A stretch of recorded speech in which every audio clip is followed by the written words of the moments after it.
Out of the way, you. Oh. There's no doubt about it, one of the worst things about guitar amps is that they can get pretty heavy to lug around if you're rocking a tube amp or a head in a cabinet. Now don't get me wrong though, there's no better feeling than cranking up a nice tube amp real loud and feeling that warm tone rumble through your body and through your fingers. But a lot of the time it's just not practical to play that loud. On top of that, having a setup like this means that you are limited to where you can practice and in effect, the amount of time you can practice. So what's the alternative here? Is there a way to get great tone on the go wherever you are? Well, in this video, I want to run you through the Positive Grid Spark Go, which is a seriously cool little amp. Positive Grid not long ago released the mini version of their Spark, which was already a great portable amp, but this takes it to another level, making this a really great option for anyone looking for a versatile practice amp that can be taken anywhere. So I'll take you through all the features, I'll give you a quick sound demo, and we'll also compare this to the other amps in the Positive Grid Spark lineup. Okay, so first let's run through some of the specs. So this is a 5-watt amp featuring a 2-inch full range speaker with a passive radiator to deliver a solid bottom end. Now weighing in at 346 grams, it's ridiculously small and it could fit into your pocket. It's got an inbuilt lithium battery that can last you up to 8 hours of playtime, and the amp works for electric, acoustic, and bass guitar. And of course, it features all the awesome customizable amps and effects that you can find within this Spark app, which I'll demo later. This thing also works as a Bluetooth speaker, so you can stream your favorite tunes anywhere you go, and if the occasion is right, you simply plug in your guitar and jam along. The amp features 4 customizable onboard preset tones for quick access, which can be easily adjusted using the Spark app.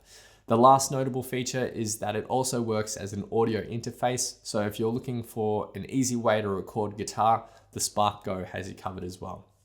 Now, out of the box, you'll get a quick start guide, a rubber silicone strap, a faux leather strap, a USB-C to USB-A cable for charging the amp, an alternate grill, and of course, the Spark Go.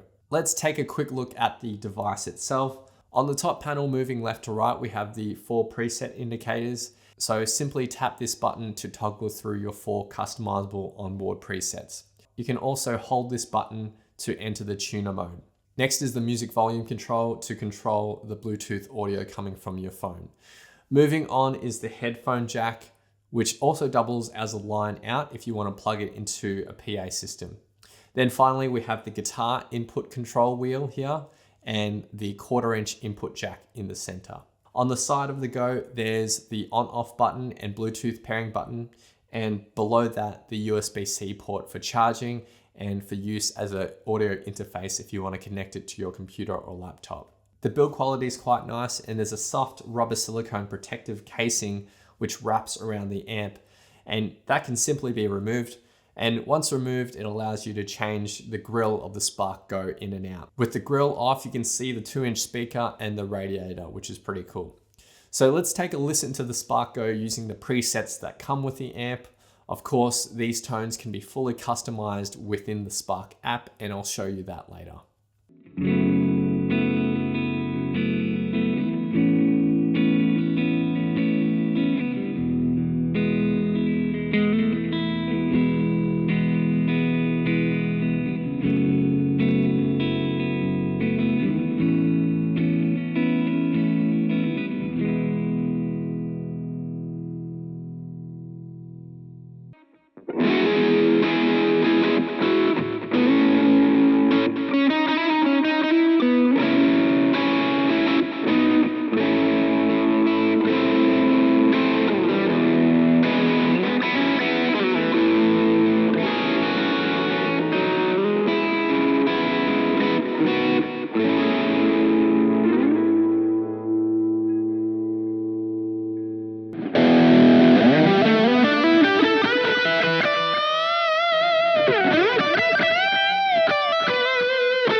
Now let's take a quick look at the Spark app, and this is where you're really going to get the most out of this amp in terms of tone and fun.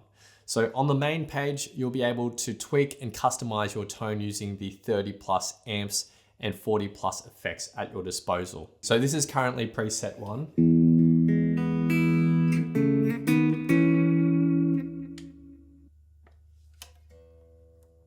But let's just mix things up a little bit. So you can change the amp type. There's over 30 models to choose from. Let's choose something with a little bit more gain to it. Let's push up the volume a little bit. And let's tweak our delay with something a bit more wacky. Let's hear how this sounds now.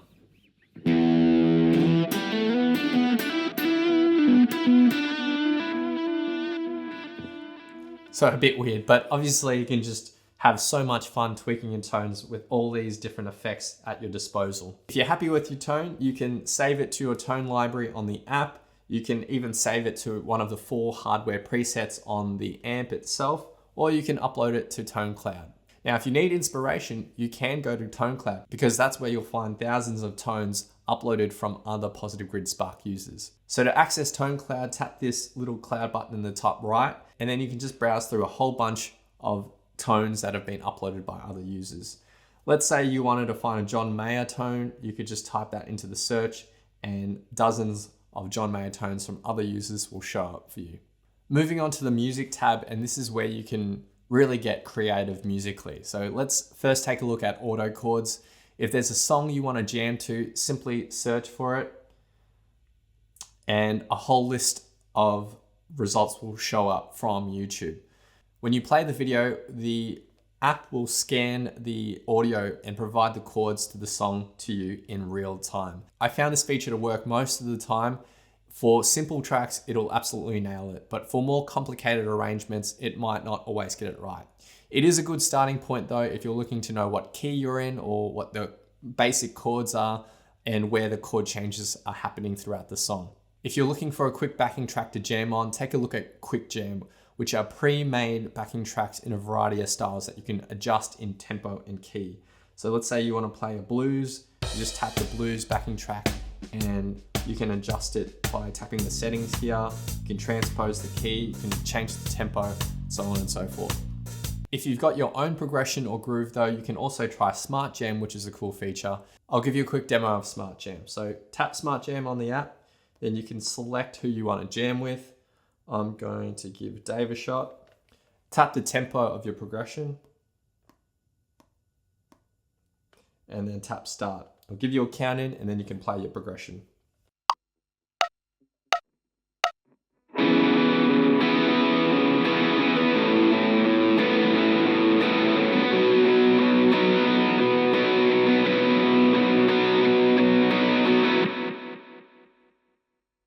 And now it's just going to create a few different jams for me. So you have a few different options to choose from. I'll choose this one. And now you can just improvise on top.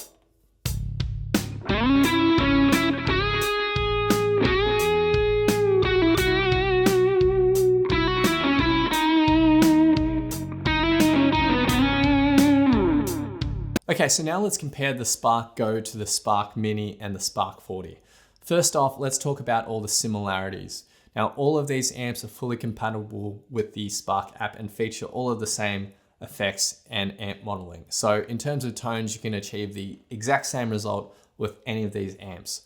All of the amps are compatible with the Spark Control foot switch, and all 3 feature Bluetooth audio. So they work as Bluetooth speakers. And they also all work as audio interfaces for guitar recording. All 3 of these can have customizable grills as well. Now for the differences. First, let's talk about power. So the Spark Go is a 5-watt amp. It's got one 2-inch speaker and a passive radiator. The Spark Mini is a 10-watt amp. It's got 2 2-inch speakers and a passive radiator at the bottom. And the Spark 40 is a 40-watt amp and it's got 2 4-inch speakers. Okay, now let's talk about controls. So the Spark Go is very minimal in terms of controls. It's just got the 4 onboard presets customizable through the app. You got that preset button which scrolls through those presets. You got the music volume control and the guitar volume control, and that's pretty much it. The Spark Mini is the same as the Spark Go, so there's just the preset selector, there's the music volume control and the guitar volume control. Now the Spark 40 has a full top panel control to make basic tweaks to your EQ, your amp, and effects, even if you're not using the Spark app. Now let's talk about size and portability. So the Spark Go is 125 by 85 by 45 millimeters. It's got an internal rechargeable battery. The Spark Mini is 146 by 123 by 165 millimeters and has an inbuilt rechargeable battery. The Spark 40 is 350 by 180 by 190 millimeters and there's no internal battery and it's powered via a wall adapter. So enough about specs, let's take a listen to all three side by side.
So what did you think about the sound? Now, obviously I tried my best to mic them to give the best representation of how they sound in a room. But what I thought was that the Spark Mini sounded the best, and then the Spark Go followed by the Spark 40. I thought the Spark Mini just had the full range of sound. It had really crisp highs and the lows as well. Whereas I think the Spark 40 just really was overall a bit muffly. In terms of clarity, the Spark Go was a little bit more muffled in the low end and the high end than the Spark Mini, but definitely did sound a lot clearer than the Spark 40. Now, one benefit the Spark 40 has over the Go and the Spark Mini though is sheer volume and power. So you can really crank the 40 up loud, and it feels really great when you do. Whereas for the Spark Go and the Spark Mini, yes, they are loud for their size, and yes, they can fill a room with sound, but they do absolutely hit a ceiling, and the Spark 40 is much louder. So if it's volume and power that you care about, I would definitely go for the Spark 40 in terms of sound. But if it's clarity you care about, then I think the Spark Mini wins overall here. Now, if you're wondering which amp is right for you, then I think it does come down to how you think you'll use the amp. If it's all about practice, then I really believe the Go is the best choice, probably the most fun choice, as it can move anywhere with you and it fits in your pocket. Now, any piece of gear that can make guitar easier in terms of practice is a good option in my opinion.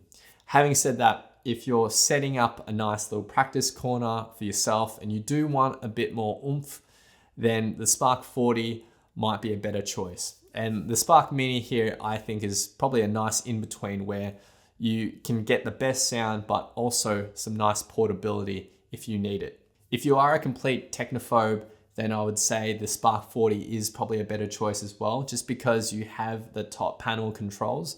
So you can adjust your EQ, you can do basic adjustments to your effects like delay and reverb, and you can make basic adjustments on your amp type as well. So the Spark 40 is probably better for the technophobes out there that just want a nice practice amp and they don't want the hassle of using a smart app on a phone or a tablet. Now, overall, I've really enjoyed the Spark Go in much the same way that I loved the Spark Mini.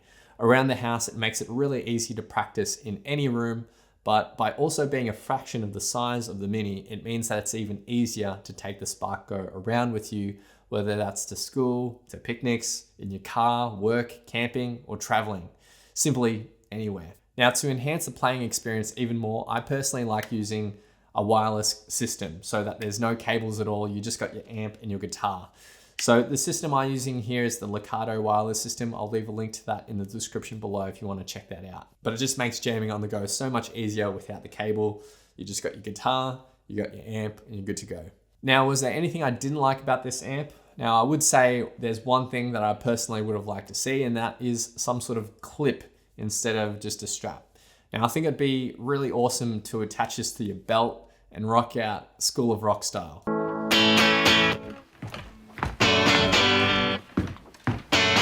But I guess a workaround would just be to buy a carabiner clip. So that's an easy fix. One other downside I found is that if you lay the Spark Go flat on a table and you're streaming bass heavy music to it at full volume, it will actually vibrate and move along the table. Anyways, that's my overview of the Spark Go. I'll leave a link to it in the description below. If you have any questions, then let me know in the comments. Cheers.